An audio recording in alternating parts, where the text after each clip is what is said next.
Callaway have just brought out their most forgiving irons to date. They look really good, but how do they perform? Let's go find out. So the Callaway Elyte and Elyte X irons are Callaway's latest game improvement and super game improvement clubs. And I think a big change they've made this year is visually.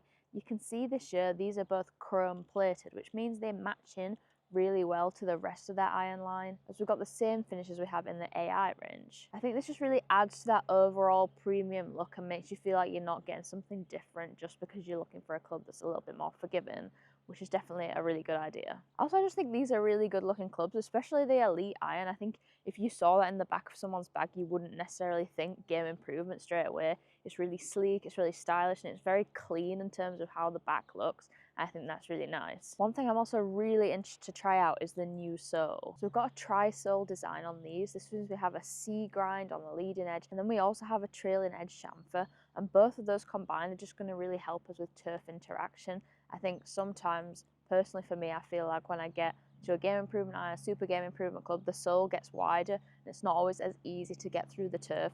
So hopefully those changes are going to help. Now, in terms of other changes which are going to give us more forgiveness and hopefully more distance, it's really in the construction. So this is something which Callaway call a new speed frame construction. And this just allows different design elements to be held together better, but also one thing it's really specifically allowed them to do is to add more dampening structures. They use urethane microspheres, and these are inside the club head, and they actually counteract any like harsher feelings you would get from the fact that these are not a forged one-piece construction.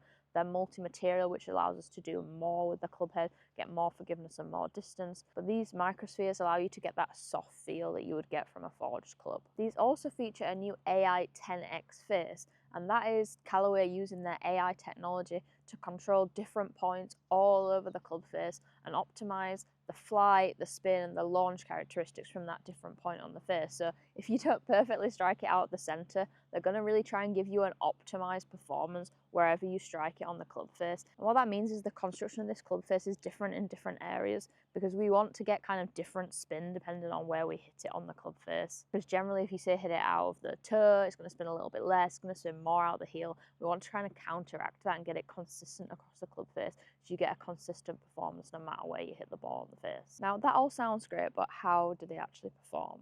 Let's go hit some shots, find out. We're going to start with a 9-iron for both clubs. We're on the gorgeous 16th hole here at La Cala. We're on the Europa course. Par 3, we've actually got 155 yards to the pin. My 9-iron might not get there, but hopefully some of my other irons will. Someone is inevitably going to ask me that in the comments, so let's just get the lofts out of the way first before we get started with anything else. So in the Elyte model, we've got a 37-degree 9-iron, a 29-degree 7-iron, and then a 22-degree 5-iron. Those are the 3 clubs I'm going to hit today. Then in the X, I think they're all 1 degree stronger, so 36 in the 9, 28 in the 7, and 21 in the 5. I think sometimes people can get overly stuck on what the loft of a club is and think it's really bad or it's really good or it only goes a certain distance because of the loft. That's not really the reality of it at all. How it works is the manufacturers change the club head technology and the structure of the club head and where the mass is and where most of the weight sits. And then what that means is the ball would just go really, really high if they kept the loft in kind of what a traditional loft setting would be. Now, they can't not move the weight and do that repositioning, because if they didn't do that, you wouldn't get the added forgiveness. But a byproduct of all that is that they have to strengthen the lofts to get the ball to come out in the right wind. So how club designers actually decide what a 9 or a 7 or a 5-iron is by looking at what flight window it goes through when people hit the golf ball and when they put it in the robots and do their simulations. So the loft of the club is always optimized with the other technology in the club head to hit the right flight window and trajectory for that golf club. And that's all to do with the fact that you need a certain landing angle, so a certain steepness to the ball coming down, to get the ball to land on the green with different clubs. So please don't get too stressed out about what the loft of a club is before you hit it, or think, oh, I'm not going to buy that, or it's really silly that they're strengthening the club so much. It's not just to make you think you're hitting the ball further, because the reality is if we took like a blade and strengthened it to these lofts, it just wouldn't work. So the loft is off the back of the technology. The loft is not just strengthened to give you more distance. I've just got the normal stock shaft in this. So there's actually 2 different options this year. I've got the Vector, and that's in a 90-gram stiff. That's pretty optimized to around what I'd use. I tend to use between 90 to 100 grams in a stiff shaft. Now typically I'll use a CB style iron, especially in like these higher lofted clubs. But actually when you put this behind the golf ball, the shaping's not drastically different, and I really like how the toe's quite rounded out. It sits really nicely behind the golf ball. These are a really shiny golf club with that chrome plating. They're not as kind of muted or dull as some of the finishes are. If you like looking down on a shiny golf club, this is perfect. Looks a long way back to that pin with a 9-iron. First thing in the morning too, it's a bit cold.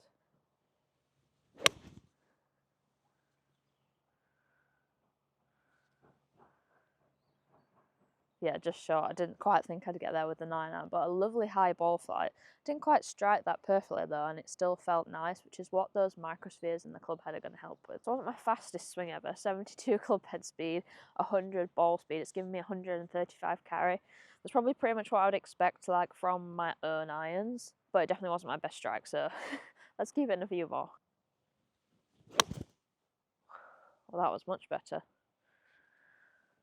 Ball flight was even higher. You can probably hear it is slightly higher pitched than if I would be using like my typical CB irons. I think the point of the technology in this club head is that you don't feel like it's really drastically different. So you are still getting like a general soft feel and sound. Got a little bit more out of me there, 138 carry. What I like is we're still getting quite a good amount of spin here though, so that was 6,270. I know it would be lower than like maybe the 9,000 mark people would say you would typically look for with a 9-iron, but really you're only ever gonna get that kind of spin with like a pure blade.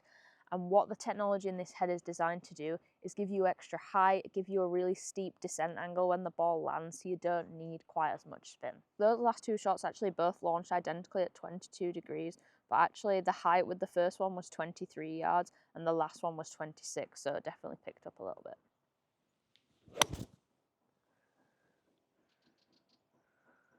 Such a lovely ball flight. And what's interesting is how consistent like the shape of the shot is. These are like dead straight ball flights. There's basically no shot shape to it. And I think for people who maybe lose the ball either to the right or the left a lot and you get a lot of curvature on your shots, something like this is really going to help you out. And that's what all that kind of structure and tech in the head is all about, because actually the more weight we can get onto the extremities of the club, the more forgiving the club head is going to be. That was my best one yet. 144 yards of carry from 75-mile-an-hour club head speed. 102 ball speed. The spin did drop down a bit, 4,652. But actually my descent angle is still 44 degrees, so I'm still going to get loads of control from that. If you're in the 40s in that descent angle number, probably 42 plus, you're really not going to struggle with stopping the ball on the greens at all. And actually that one literally pitched in the fringe and stopped, so that's a testament to that. All of those shots so far are literally like a 12-yard dispersion as well, so that's pretty crazy.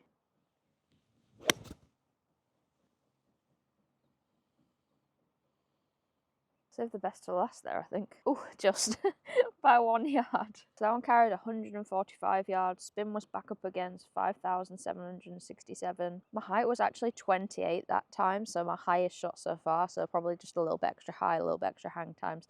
Helped me out with a tiny bit more distance. But actually across the board, those were really consistent numbers. I know we're only at 9-iron at this point, but I think sometimes people can stress out that a game improvement club isn't necessarily consistent because of the tech in the head and you get loads of jumpers. I don't think that's generally that true, but we'll see how that progresses as we move through the bag. While you're here, I would really appreciate if you could hit that subscribe button. It makes a massive difference to what content opportunities I get and what equipment I can get to make these reviews. So if you want to see more equipment reviews on the channel, please hit that subscribe button. I'd really appreciate it. And while you're there, you might as well hit the like button. Drop us a comment about what other equipment you'd love to see reviewed on the channel. Okay, so now we're going to move into the Elyte X. And I think if we look at the two of them visually, you can see this has a slightly thicker sole. I also think it's slightly longer heel to toe. And all those things just allow a little bit more weight in the bottom, a little bit more distance between the weight on the sole, which is going to drive up that forgiveness. There's also definitely a little bit more offset on here. So offset is how much the hosel comes out in front of the club head, and what that's used for is that it helps the club face shut down. So if you're someone who loses the ball out to the right a lot, it's going to shut the club face down quicker. It's going to help you square up that face and hopefully start your shots a little bit further to the left. Still looks a nice shape when you look down at the ball though. I think probably the biggest difference is that little bit of offset increase, and then the top line is also slightly thicker. But a lot of golfers actually will find that confidence inspiring because you look down and you know this has got a lot of help in it. And it's not one of those clubs where you put it on the ground and think, oh God, like I have to hit a perfect shot for this to work out. So sometimes actually having a bigger club can kind of feed you with that confidence and just allow you to swing easier, knowing it's going to help you out a little bit on those bad ones. Wow, it definitely feels faster. I'm not sure if you'll completely be able to hear the difference in sound, but that was quite different. Now, although that sounded really fast, it actually wasn't excessively longer. 134 yards of carry, 98 ball speed, which actually wasn't the quickest. Actually, I was only swinging at 72 mile an hour. It's not my quickest. We'd probably get a little bit more out of this. But actually, the spin was still decently high there, so 5,396.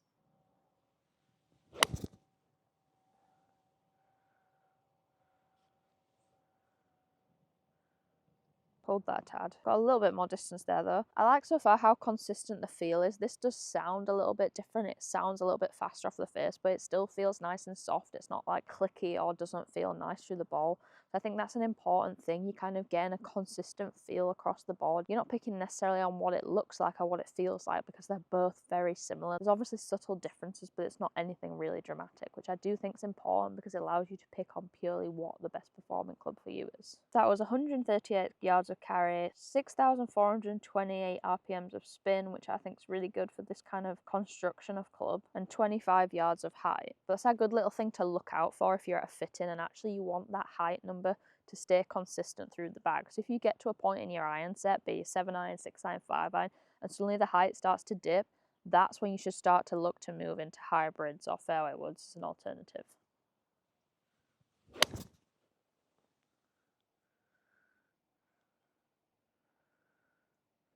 It's actually got so sunny now, I couldn't see where that pitched, but it felt nice. Okay, 140, that's a little bit more like what I'd like to see. 6,477 spin. I'm really impressed with actually how consistent and high the spin's been. I thought it would maybe drop down a little bit more with this model. 104 ball speed and 27 yards in terms of height. Again, this is just very consistent.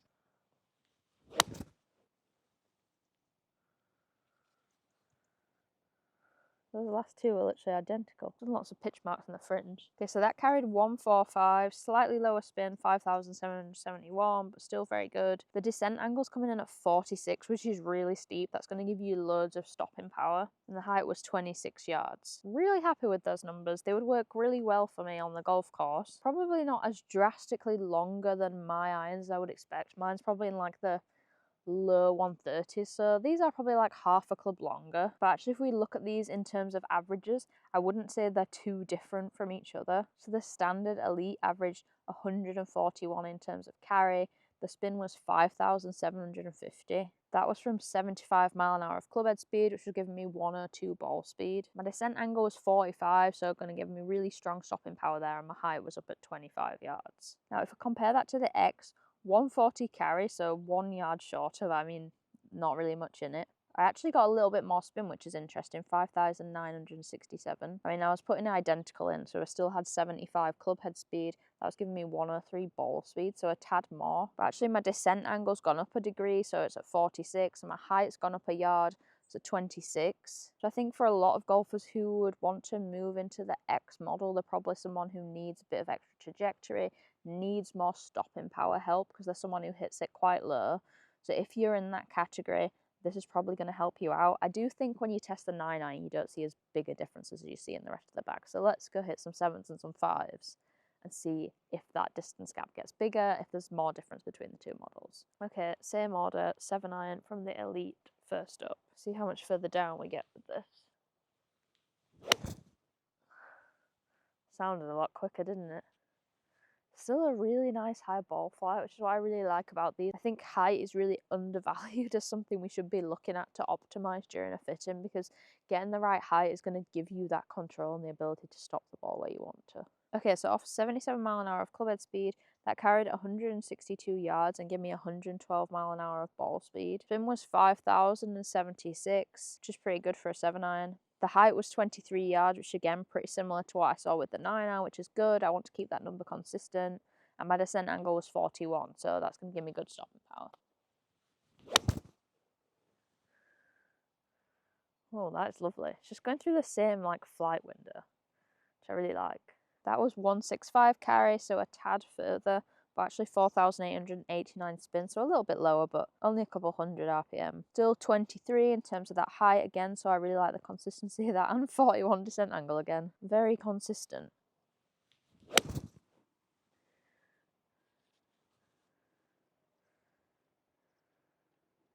Oh, that's fallen over the back.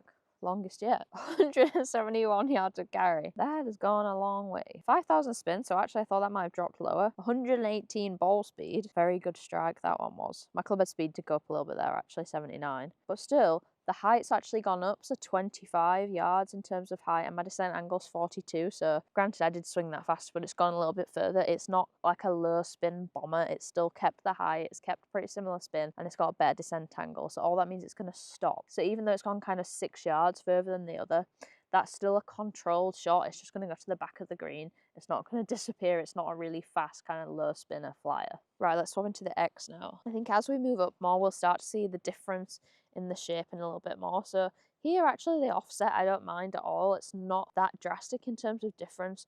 Probably the only thing that visually to my eye looks different is the top line. The top line is quite a lot thicker.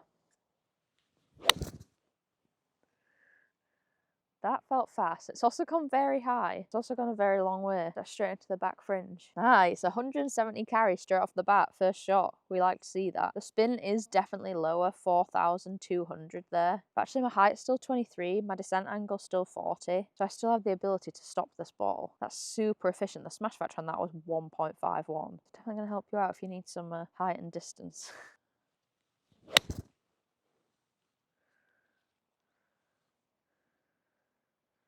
You know, that's interesting because I really didn't feel like I'd struck that perfectly.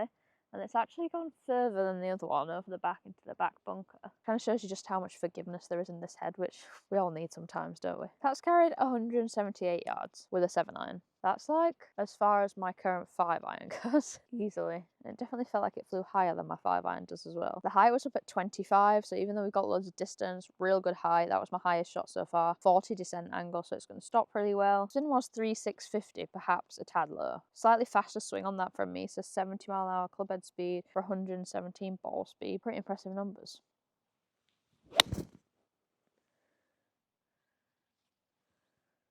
I mean, every one of those has easily got over the back of the green. Comfortably longer than the Elyte iron. I think that's what I mean when you move up to like the mid and the long irons, you see a bigger difference than you do at the bottom of the bag. So that one was 170 carry. So I think the big difference there was obviously there was a significant increase in distance. Like my longest shot with the Elyte was basically my shortest distance with the Elyte X. So we've gone from like a 163 average with the Elyte to a 173 with the Elyte X, which is obviously a significant jump up. What I love is you basically still have the same height and descent angle. We've lost a little bit of spin, but I don't think that's too drastic given the other numbers we've got going on here. I do wonder how this works with the rest of your golf bag, because like for me, if I was using these irons, I could basically stop at a 7-iron and move into my fairway woods. I suppose the idea is if you did have it up to a 5-iron instead of a hybrid, the club's shorter, in theory it's easier to hit, and your dispersion's going to be better. If I could almost end up with just a full bag of irons with these, if they keep continuing to go this far. I think we've run out of distance here, so we're going to have to move to another hole to hit some 5-irons. 5-iron time. I'm about 175 yards from the pin, but it's obviously quite severely uphill. Now, my Skytrack Plus won't take that into the numbers because it works on a camera-based system, so it tracks the initial like set off of the ball, takes the numbers from that, and then predicts the rest of the ball flight. So the numbers won't be affected by the fact we're uphill here. If the ball gets to the green or not, might be. No, it's actually quite weird. I feel like this feels like the smallest top line of them all so far.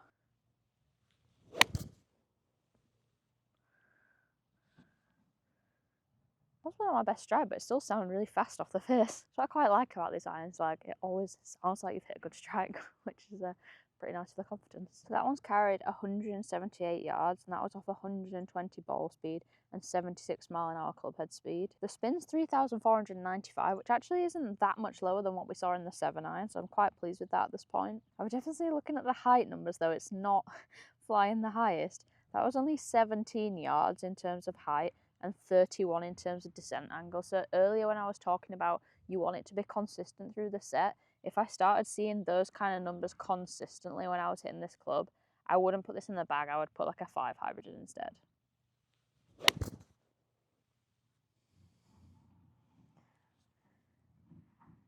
I mean, that was struck really nicely, and I can see it's gone a little further, but it's still not really gone much higher. That one carried 183 yards, probably like a 5-yard jump. 2,407 spin though, so pretty low. Again, 19 in terms of that height in yards and 30 descent angle. Based on like that shot, these are definitely about a club longer than my current 5-iron, and I use a player's distance iron just for a little bit of ball speed boost compared to like the CBs I have lower in the set. But I just think maybe these have so much kind of technology and loft changes that actually when it gets to the long irons it's quite hard to keep that height and control. But I think with all the changes that we've got in golf clubs now and the innovation, actually maybe a 5-iron isn't really something we should even be carrying, and we should just be looking at the hybrids and the fairway woods, because they're going to be so much more forgiving as well as giving us that extra height. But for people who do really want to use an iron, I guess it's a little bit of a shame that this doesn't kind of consistently match through the rest of the set as well in terms of that kind of peak height and land angle. The other thing you could do if you're someone who really wants to use an iron and you are seeing this as a fit-in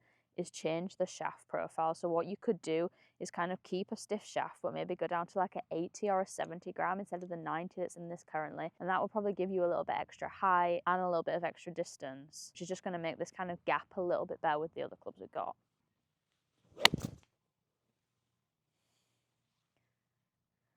I mean, they're super consistent. Those last two have pitched real close in terms of distance and dispersion. I actually really like the way these feel. The new sole design's really good because for the 5-iron here, which is obviously the thickest of the ones we've hit, I feel like it goes through the turf really nicely. And actually, lots of times with game improvement clubs, I really don't like how they feel through the grass. It really can put me off. I don't have this feeling with these at all. I really like the way they're designed. They feel very playable to me and like I could control the golf ball with these. And there's nothing really that would actually stop me playing a set of these from my experience of hitting these so far today. I probably would just drop the 5-iron and move into like a wood or a hybrid. Right, let's hit the X, see if that gives us any extra height. This is probably the part of the set where I think there's a notable difference in terms of like the visual. The top line is quite thick at this point, and you almost have like a second top line because the back of the club is like creeping out behind the top line. So in terms of like size of club, this is definitely where maybe for me, I'd think this club isn't for me. Although I am one of those people where if the numbers tell me it's good, I'm going to hit it anyway. So let's just hit it and see what we're saying.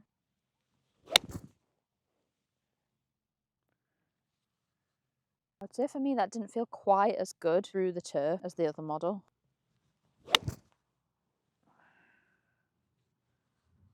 So that one's carried 182 yards, 2,604 spin. And I've not really got loads of help in terms of height.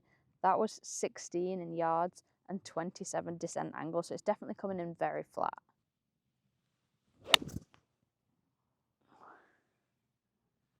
I feel like I'm striking these really nicely, to be honest. Probably some of the cleanest I've kind of hit super game improvement irons, but you can see they're just not quite getting the height required. Now, obviously, I've not been fit for these, and it might be that they put a completely different shaft in it, given the lofts of the heads. This shaft is a spec I would generally use, but obviously that's for a much weaker lofted club. So it may be if I was pairing with the loft of this club, I would have to use something different. And I actually am really impressed with like the feel, the control of these through the turf, for the size of them, the distance I'm getting. I do just need a little bit of help in the height category at this point. But I don't think that should necessarily put you off, because through this set they've performed really well. Like the 7-iron was super impressive, consistent, really controllable, great distance. And the same with the 9-iron. I just sometimes wonder a little bit about the gapping with game improvement iron set, because the 9-iron was about half a club longer than mine, the 7-iron was about 2 clubs longer, and then the 5-iron here is about a club longer. So it's not always consistent through the bag, and I think that's why it's really important to get these clubs fit and to get a blended set where you have hybrids and fairway woods at the top of the bag to make sure you've got consistent height throughout. That one carried 182 again, and it was a little bit higher, so it got up to 18 yards and 33 descent angle, but still it's really not optimal for like stopping power. I mean, if you play on a links course and you want to run it in, perfect. Maybe this in like a 4-iron would be a really good driving iron, because you'll get like a penetrating fly that would release, kind of something that's really forgiving and controlled that you could hit off the tee. But I think if I was hitting into greens, this wouldn't really work.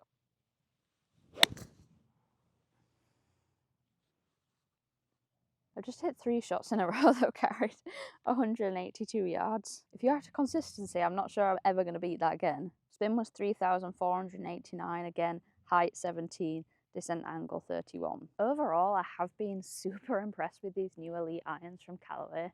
I think the Elyte is definitely my favourite of the 2 models, and for me, I never really think I would game a game improvement iron, but actually this performed really well. It was really nice through the turf, gave me really good distance, height and control. And I don't see why something like that couldn't go in my bag, because it was just so easy to hit, but I didn't feel like I was losing anything else really. Obviously they're slightly bigger than other clubs, but they performed really nicely. I was also surprised just how much I liked the X model, because usually a much bigger club with more offset isn't my thing, but still this was really controlled up to the 7-iron. I do think we have a little problem with the long irons here. They just don't fly high enough, and I don't think that gives you enough control.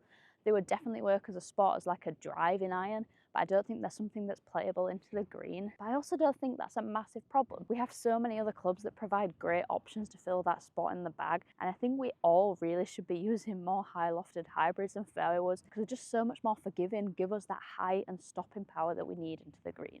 So if you're after a new game improvement or super game improvement iron for this season, I would definitely recommend checking these out, but I would always advise going for a fitting.